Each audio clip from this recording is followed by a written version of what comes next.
So the man behind me, looking over my shoulder, is Anand Mahindra. He also happens to be my boss. A couple of years back, he was in New York in a car, in a cab actually, probably an Uber, and he chanced upon this news item. And as he read it, he saw this new word there called blockchain.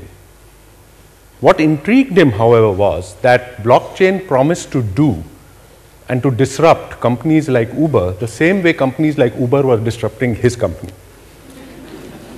And so, like many things that he doesn't understand, he passed this on to me to figure out. I obviously had never heard of the word blockchain before. And so, as I scrambled to figure out what it means, what is it, some kind of technology, how is it spelled, I chanced upon this particular conference called Consensus. It happens in New York every year. It's the world's largest blockchain gathering. And I went there. And in 2 days there, I was completely blown away. I realized a few things. One, that blockchain was early, like the internet in the 1990s, but it could be as big. Two, that it wasn't a use case of the internet, like e-commerce or social networking or email, which are use cases of the internet, but it was something as fundamental and parallel to the internet. Three, that it sounded incredibly simple, but was very complex to understand. Four, it had the potential to change our life in the next 20 years the same way that the internet has changed it in the last 20. And five, finally and most important, blockchain was not spelt B-I-T-C-O-I-N. So, therefore, what is blockchain? So, most of you, if I was to ask you, or some of you, if I was to ask you, what is blockchain? Most of you would say that that's the technology behind Bitcoin, or cryptocurrency, or Ether, or one of those. It is true, but it's like defining the internet as the technology behind email, which is also true, but it doesn't really even begin to describe the internet. So there are different ways to think about blockchain, and one way is think of blockchain as this one big ledger in the cloud. Now, you know, ledgers, despite looking like this, are very important. When you, for everything that you own, including money, is nothing but really entries on a ledger. So, for example, if you send money, for example, from the US to your friend in Zambia, it's not money which flies from here to there. It's actually a ledger entry which happens in my ledger and another parallel entry that happens in your friend's ledger, and money is transferred. Now, the problem, however, is that between my ledger and her ledger, there are a bunch of other ledgers. Okay, there are a bunch of ledgers owned by banks. There are bunches of ledgers owned by money transferring institutions, other financial institutions, regulators, insurance companies, and each of these ledgers have to be reconciled and changed. And because you have to change so many of them, it creates friction. And what this friction creates is a time delay and obviously cost. And so the $100 sent by me to my friend in Zambia reaches her maybe 5 days, 6 days later, and only maybe $94 or $95 reach her. Now imagine, instead of this broken system, we actually had one universal ledger. And all the participants that I talked about, me, her, the banks, the regulators, everyone else, were actually participants in that ledger. Or if I use a slightly different language, were nodes in that ledger. And every time an entry had to happen, every single one of them would have to authenticate it. This is right, this is right, this is right. And so then you only need one entry, real time. Now this concept of a single universal ledger is actually what is the heart of a blockchain. So whenever a new transaction happens, it gets, or a set of transactions, it gets added on as one more block in a chain of already existing transactions.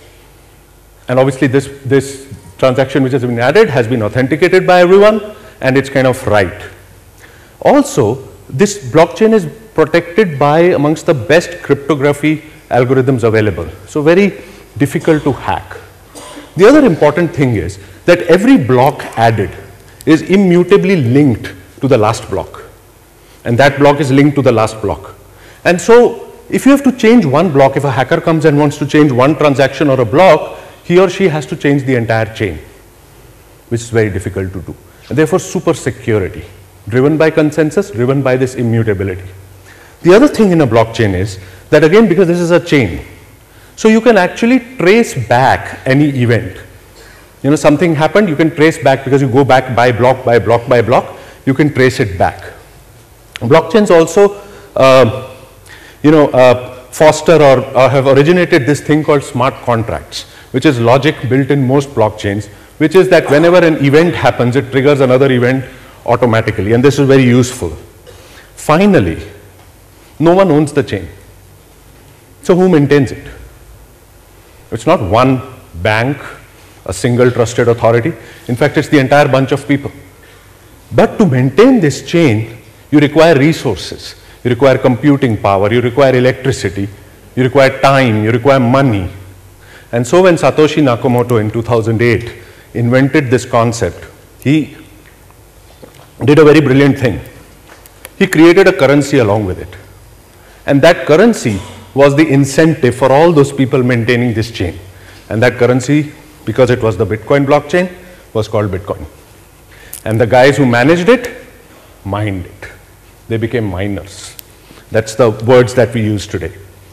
So that's at a very high level what blockchain is. But there's another way to think about a blockchain, probably a more friendlier way. So a blockchain is actually like a kitty party.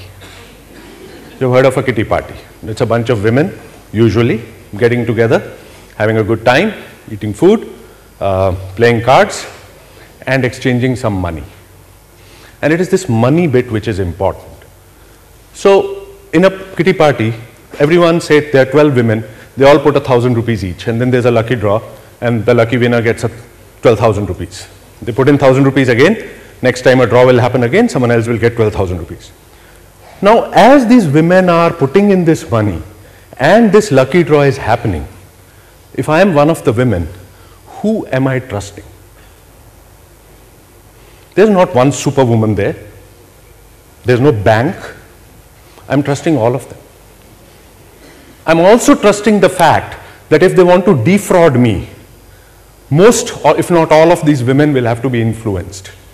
And therefore, I'm changing the concept of trust from centralized trust to distributed trust.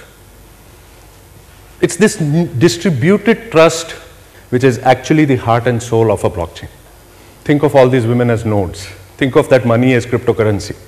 And obviously then there's distributed trust around it. And so the blockchain really is useful when you have these four things. You know, when there's consensus, so distributed trust, there's security because of the non-hacking possibilities, there's provenance, as I said, you can trace an event back, and then obviously there is trust. Now, let's come back a little bit. Now that hopefully we've all understood and are masters in blockchain, let's now come to, therefore, what do we do with it? That's where Mr. Jaitley comes in. So, blockchains and cryptocurrencies are actually, they feed off each other. You cannot have a cryptocurrency unless there's a blockchain behind it. But on the other hand, unless there's a cryptocurrency built incentive system, there's going to be no blockchain. But then, our leaders and politicians and policymakers sometimes think a little differently. And our Honorable Finance Minister, for example, thinks that one is good and the other is evil. Cryptocurrencies are evil, while blockchains are good. He's not the only guy. It seems to be the prevailing notion across the world today. And multiple countries, Japan, Canada, Dubai, Estonia, Mauritius. In fact, Mauritius is calling itself Ethereum Island. They all want to become blockchain nations. They want to use blockchain to transform their own countries, to transform their own economies and more things beyond that. So how can you use blockchain to transform a country, and a country like India? Let me start with agriculture. Look, agriculture, for us to do anything in transforming India, we first have to look at agriculture. Agriculture is 16% of our GDP. 120 million farmers, that's 12 crore farmers, are directly engaged in agriculture. In fact, India has the second highest amount of land under agriculture in the world. But in all these numbers, there's this other number, which is the number that leapt out to me. And this number is 23. 23 is the number of farmers who kill themselves every single day in this country. Every single day. Now, why do they do so? They don't have farm equipment to make yields happen. Even if they own land, the land is very small. You can't do scientific agriculture. You can't get output based on the input that you put in. Even if you own that land, most of the times it's not recorded as theirs. And so you can't get financing for all the inputs that they want. And they go take loans from other people and they end up killing themselves. Now, how can blockchain help here? Actually, funnily, in multiple ways. For example, as Mr. Mahindra realized a couple years back, the blockchain is ideally suited to create a new Uber. To create a new Uber for tractors without actually an Uber being there. And in fact, we are creating that. And where the costs become much lesser and smart contracts, provenance, lack of hackability, etc. makes it much easier. In fact, you can go a step further, and blockchain is the ideal technology to create fractional ownership. And so 11 farmers can own one tractor, which is still easier to do. And all the financing bit and all the complications that arise from there can actually be taken care largely by this technology. Land. The governments all over the country are actually digitizing land or trying to digitize land, as you know. The problem is, even if you digitize it, someone can still go hack it. Someone can still go change the name. Someone can still do whatever they want with it, take ownership. And in fact, if you digitize it, you only know who it belongs to. What you don't know is who it belonged to and what was the provenance of that land, because that's also sometimes very important. Again, blockchain can come in and solve these problems. In fact, Andhra Pradesh has already started doing so in India. They've started moving their agricultural land records to blockchains. And finally, what excites me the most, frankly, is the fact that you can actually use blockchain better than any other technology to do consolidation of these small plots into one larger plot, larger acreage. And so, you can then do the harvesters on that and the tractors on that and inputs on that. And the blockchain can actually take care of whose land, how much input happened where, how much output happened. Smart contracts can actually, move monies, move inputs, outputs. And so there's a massive agricultural transformation which can happen through this technology.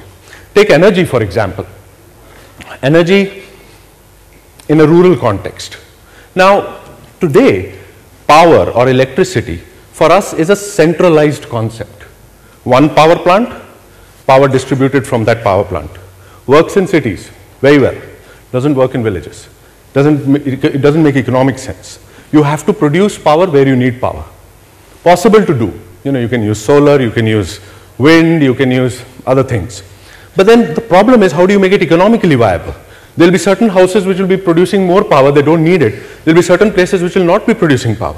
And so if you again use blockchain and a little bit of IoT and link all of these houses with solar panels on them, automatically excess power can be transferred to deficit power. Money from the deficit power guy can be transferred to the excess power guy. Actually, you can use cryptocurrency here. It's an interesting way to think about it. Produce currency, and that currency can actually be used to buy, sell power, can actually be used by people like us in cities to donate power. So, creating these micro small grids, which has been a problem so far. Producing power is not a problem. How you make it economically viable is something that the blockchain can potentially do. It can do many things, but it's, at the top of its hype cycle. It can't do everything. Okay, I talked about agriculture, I talked about electricity, in fact, healthcare, managing subsidies, education, NPAs and loans, because usually there's a lot of fraud in education. Voting, you can actually prevent voter fraud. The new Aadhaar going forward can actually be on blockchain. It's the right way to do it. All these issues, all these problems that you're kind of talking about today can go away. But my favorite use case is actually going back to that kitty party. So think of that kitty party I told you about and expand that 1,000,000 times. And what do you get? What you get is a chit fund. Chit funds operate on the same principle as kitty parties. Distributed trust. You're trusting a community rather than trusting a central authority or a bank like Punjab National Bank, for example. Okay, so it's actually a parallel banking system which exists in our country. In fact, 10% of India's savings go into chit funds. The problem is that the amount of fraud in chit funds is actually estimated at $10 billion. Forget the size of the industry. The fraud is $10 billion. The reason is, the principle is right, the principle is perfect, it used to work, it's a classical peer-to-peer system. The problem is that there has been no framework, no technology so far which could manage it. And here comes blockchain.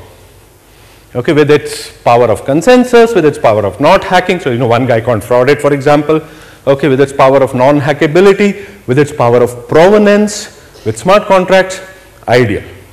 And that is why, in fact, it's the banks which are adopting blockchain the first amongst all other industries, because they know that one day this is going to disrupt them. So if we just elevate ourselves, my friends, blockchain is not as much a technology as it's a philosophy. And we talked about how it is similar yet different from the internet. The internet solved many problems for us, many big problems for us.